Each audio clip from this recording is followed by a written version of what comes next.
Hey guys, so I did an interview with JSWoolLux, and this is all the information that you really need to know about dreads, especially in Australia, and her business. It's evolved so much over her time, so it's a really inspirational story as well as a lot of practical information. So if you want to know about wool dreadlocks, go on through it. If you want to be inspired by someone who started an amazing business, also this is for you. If you really love this stuff and you want to subscribe, go for it. And I look forward to any comments you make and any chats you want to have. So check out the table of contents down below. If you want to search for specific things, I've written it all out where you need to go to in this video to find out the information you want to know. Enjoy. How did you get into your business?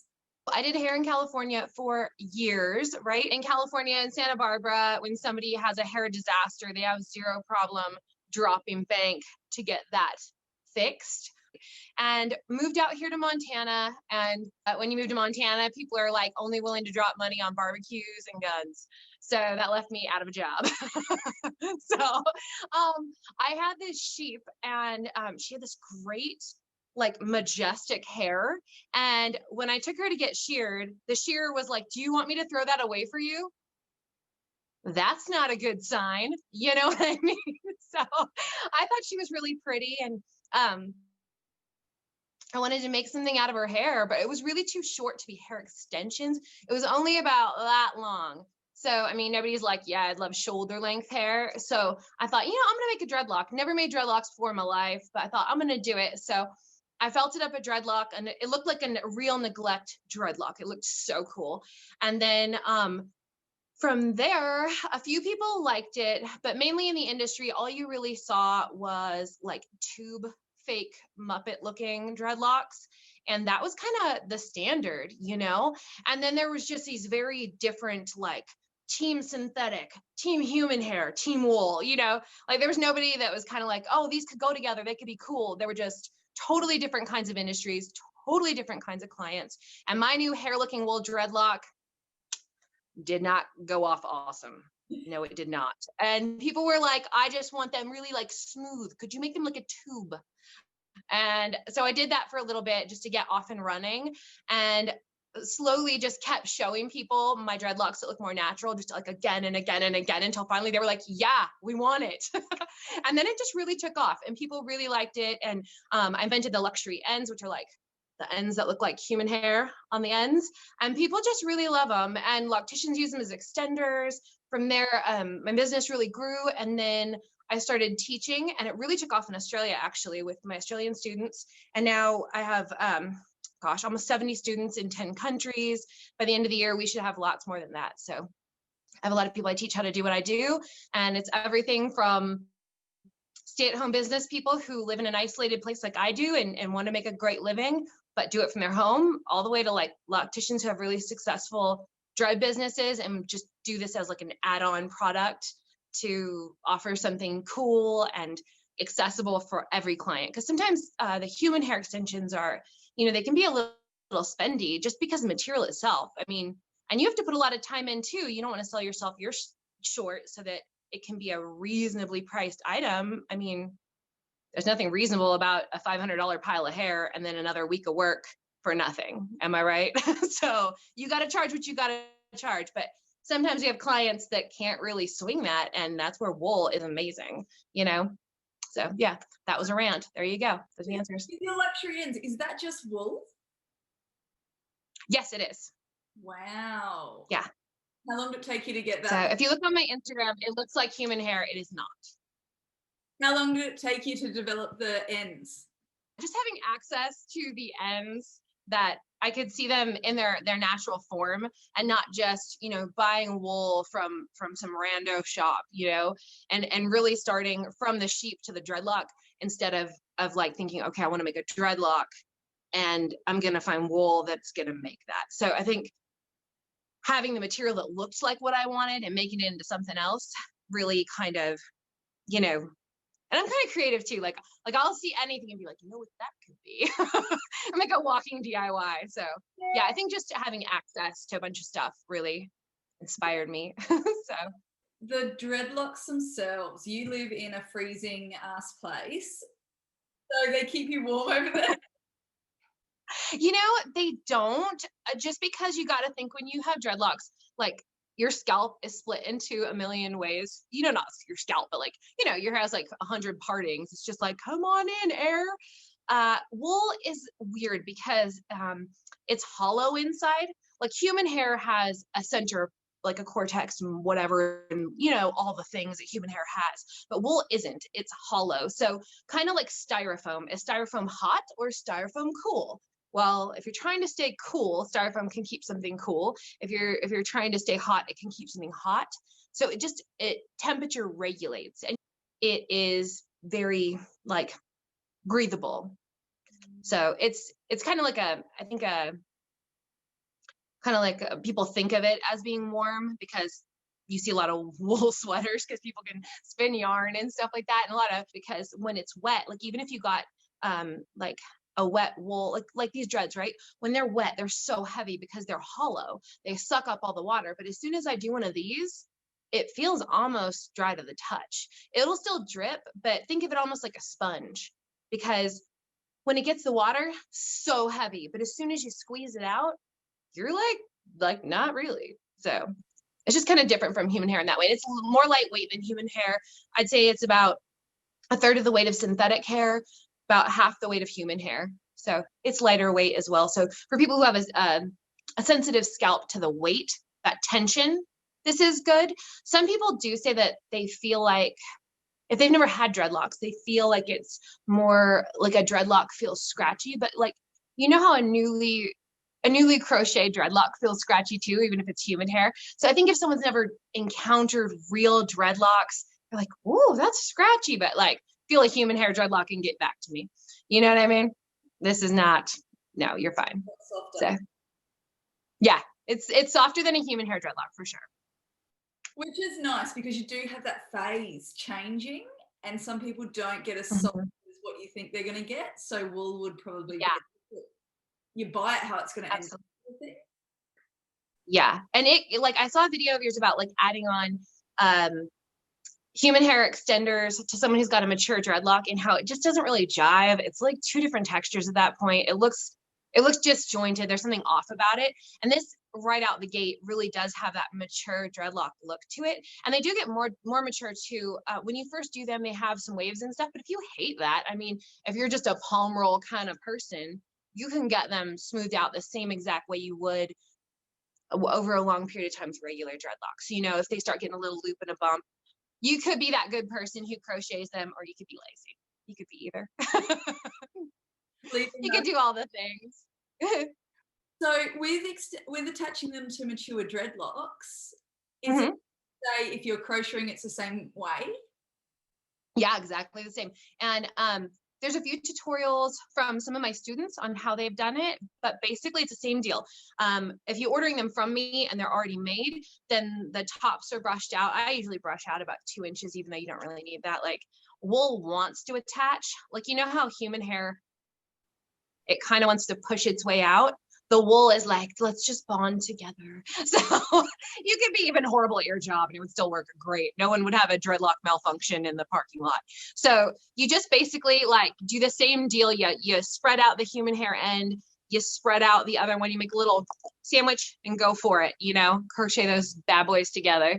And if the person has really slippery hair, this is an extra step I recommend, but other Loctitians do not, because they're like, never wet your hair ever. But if you take a little bit of soap at that joint, like let's say somebody's hair is brand new dreaded and it's really super stick straight and it doesn't want to hold on to anything and it's just a nightmare, right? Like let's say it's that hair. You can actually take wool and pop it in there with the extender. And you actually can do this if you're doing human to human as well. Just a little in there, and that little bit of wool in there, it's such a binder and it really felts on there really well if you put some soap and hot, cold, that temperature change with the soap and agitation. If you have somebody who's constantly like, I have one fall out, and you're thinking, what the heck is going on with this person? Put a little wool in there. You won't be sorry.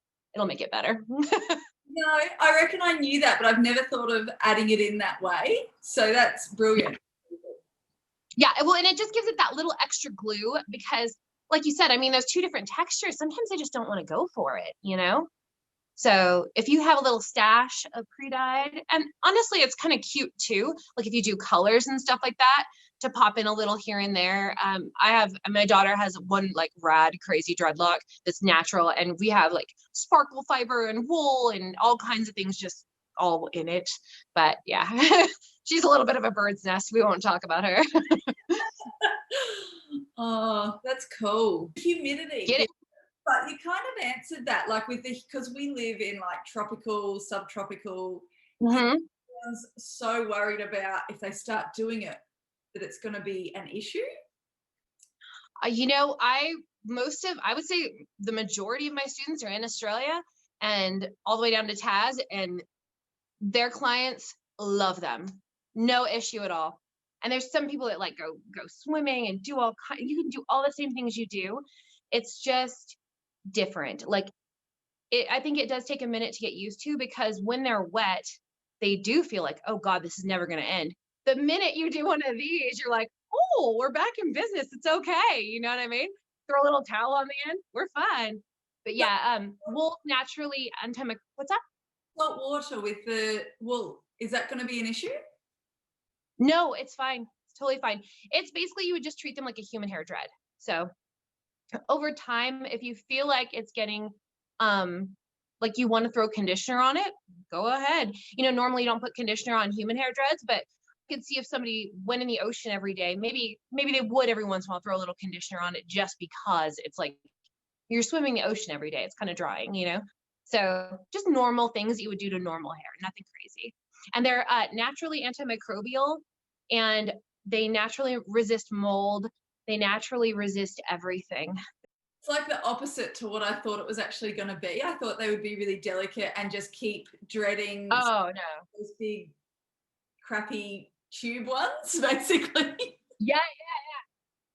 No, I know. I've seen some of them, and I'm like, oh, that's nice. Yeah. I said, there's crappy tube ones out there. There is. And there's there are knockoffs of my products that are not what I would recommend anyone trying, unless someone's actually taken my course and knows what they're doing. I would not.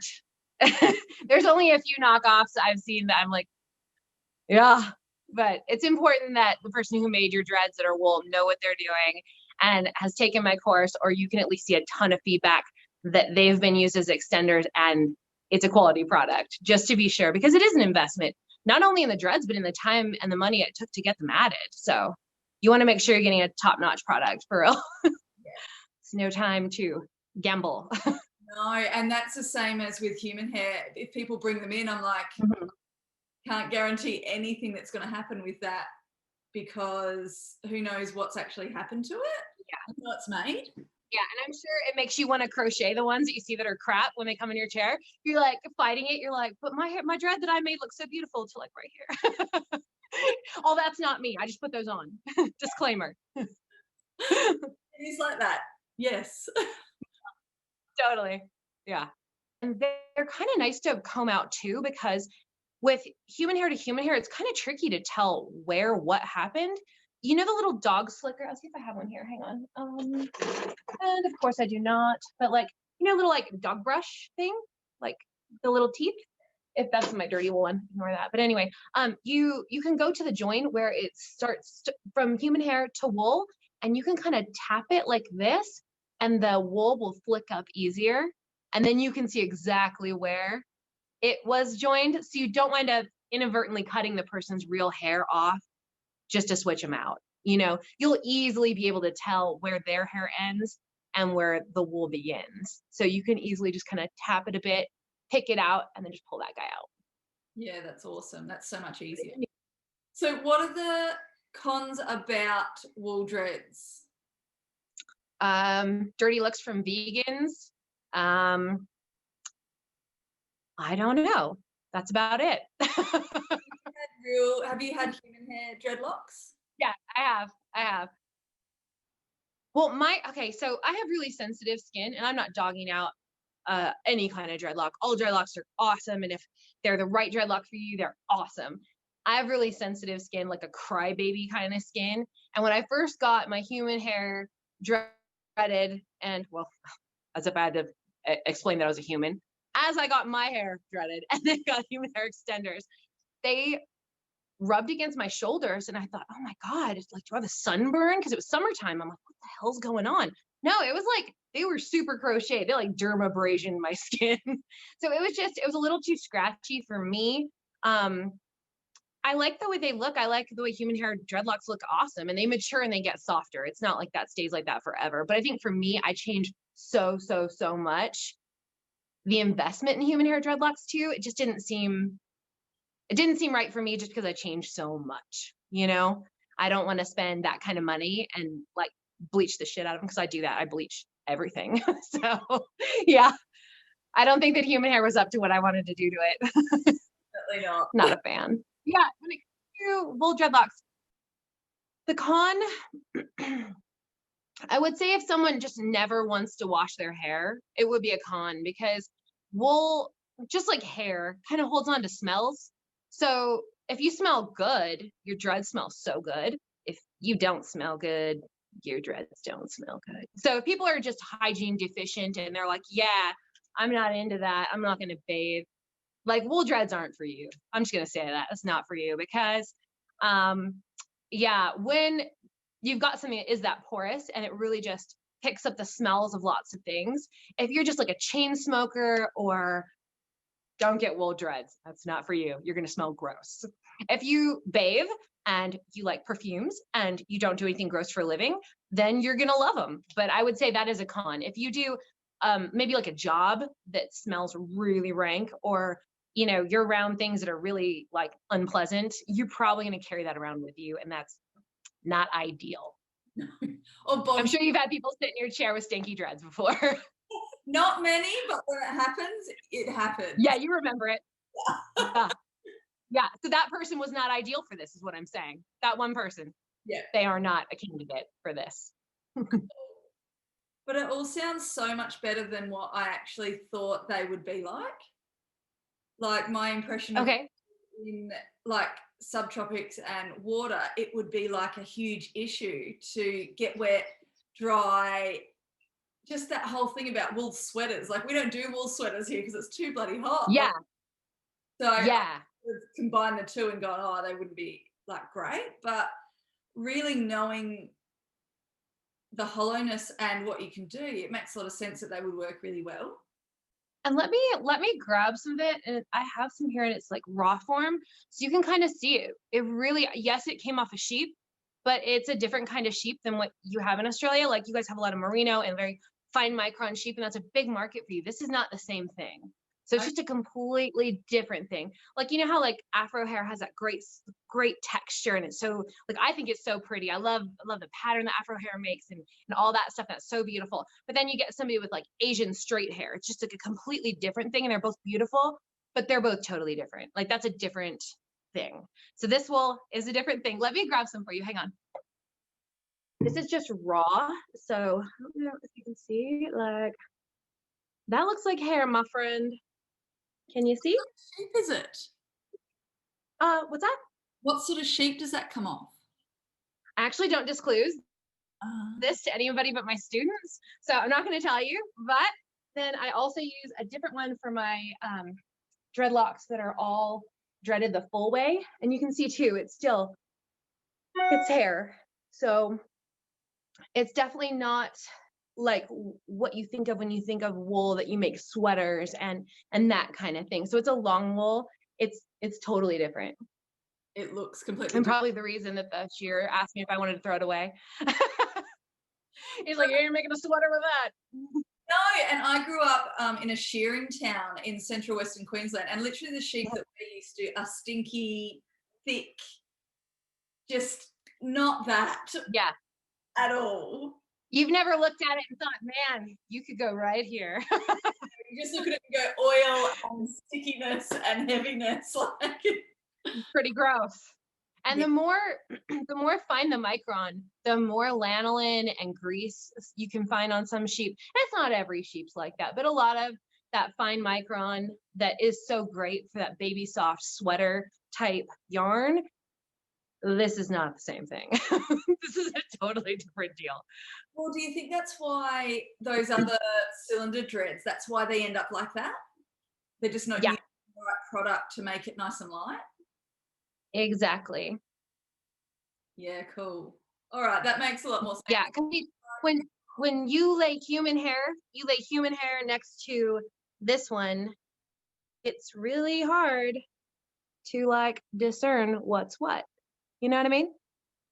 Like they're the same micron pretty much. Yeah. It explains why you can leave the loops in and they actually stay in rather than it Oh just yeah, with washing. exactly. And this one's great. You can flat iron these ends like these guys. You can hit them up with like a flat iron. You can curl them with a curling iron. Any of that kind of stuff you normally do.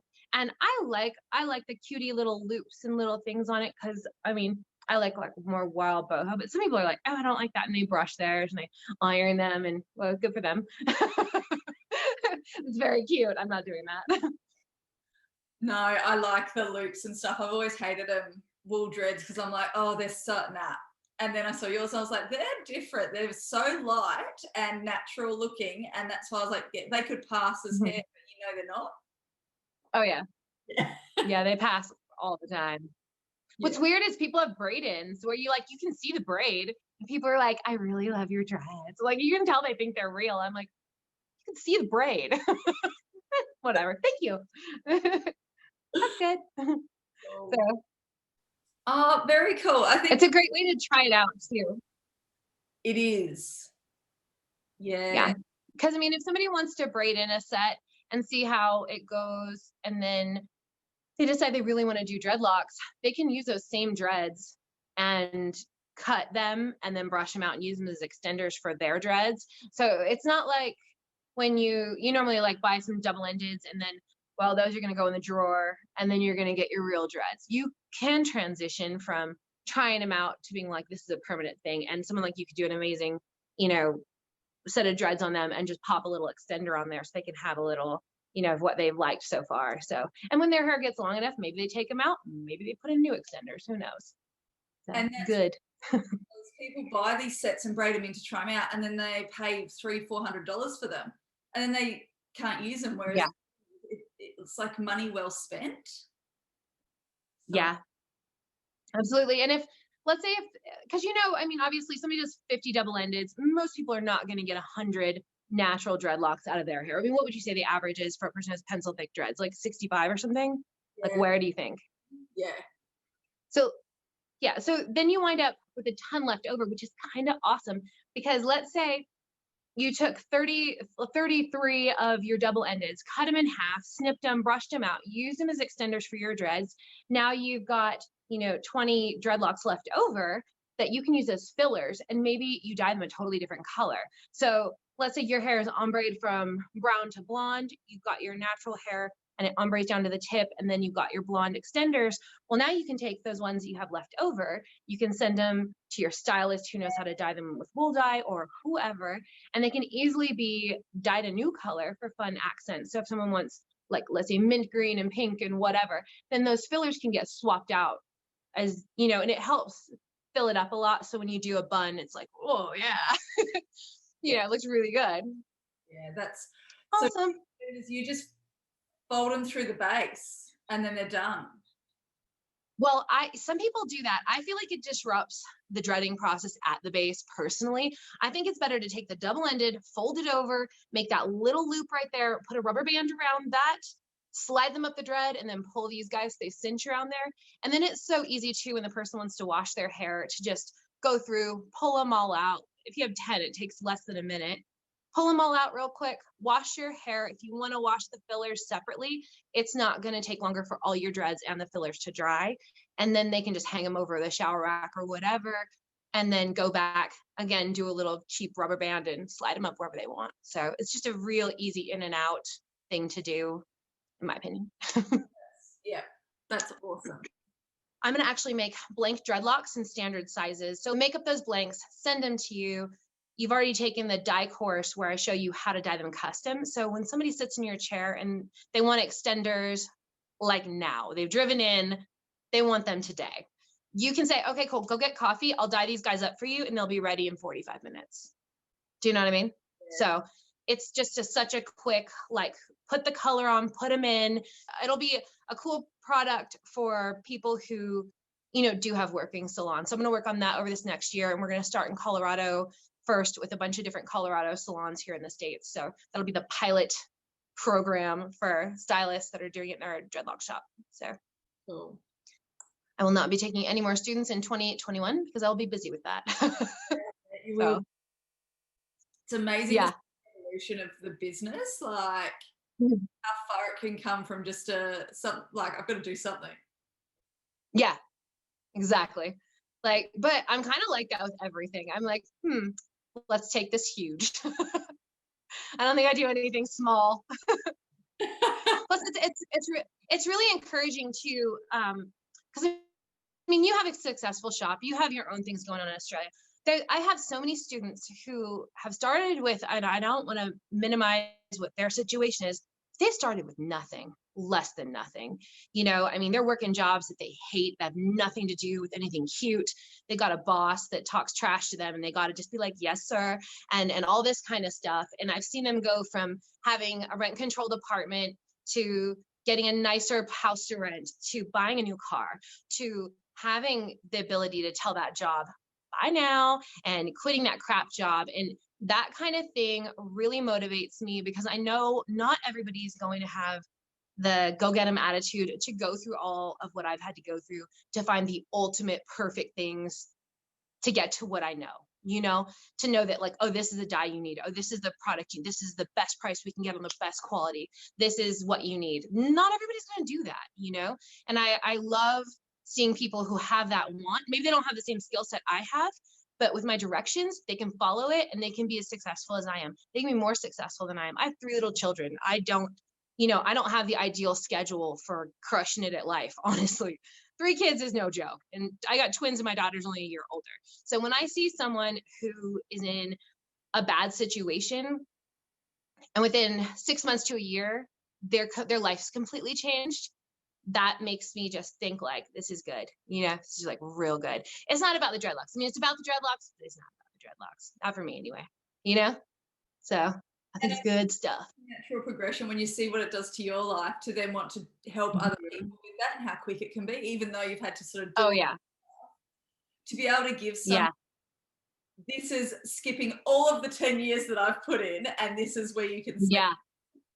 It's just beautiful. Shortcut, do this. Yeah. And I think it's going to be such a great transition for people with salon businesses. Cause I mean, that's where I started in California. I was doing cuts and colors and was doing corrective colors before I moved to Montana. And that's my thing. So, being able to see them in their shops and kind of let them know, you have a passion for dreadlocks. Don't let the time consuming nature of some portions of this keep you from doing the most amount of money you could be doing, like, it really does make sense to pay someone to do the things that are time consuming and just get the materials there, do the pretty part and get it out of your shop looking awesome with your name on it. You don't let but I don't have this, but I don't, like, that doesn't need to stop you at all, and you're not sacrificing quality whatsoever if you're having me do it. So I think it's just like a good help for people in a shop, And looking at what you're good at in your business too, like I'm good at dreadlocks, I'm good at this, but do I need to spend however 6 months learning a new skill and getting good at it to then put it in? It's like marketing. We do it and we slowly learn it, but if we can give what we know to someone else, it takes off. Yeah, exactly. And it's just such a fast thing. I mean, most Loctitians already know how to put it in an extended end anyway. It's not like you're learning your whole new craft. Most stylists know how to dye things. And realistically, with my skills and what I can show you, you just need like a little, induction hot plate in a corner of your stock room. You can do this. There's no limitations. You don't need fancy things. You can make tea, you can make dreads. You got this. So should be pretty good. Yeah. I'm excited. We will see a lot more wool dreads coming out and people loving on them. Yeah, I think you will. It's already pretty popular, but yeah, I don't see this going away anytime soon. Not if I have anything to do with it. Yeah. So we're gonna keep going. Wonderful. So pretty good. Thank you for everything. It's been You're awesome welcome. about it all. Sounds awesome. Thanks. Bye.